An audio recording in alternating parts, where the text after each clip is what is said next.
ปลาตัวบางไงเลยตุ่มเลยโอ้นั่นอีหลีเด้นั่นโอ้นั่นดินดื้อยุ่นอึบเฮ้ยบัดนี้ปลามาแล้วพี่น้องปลามาแล้วเออมาแล้วเอารุ่นพี่น้องรุ่นฝุ่นอีปอข้าผ้าหลอกวานอยู่ฝุ่นมารุ่นน้ำกันเด้อฝุ่นปลาบอนตัวบางไงเลยวางหัน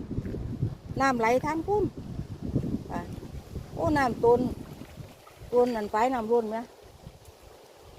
ทันบ่นอรุ่นน้ำกันพี่น้องเฮ้ยห่วย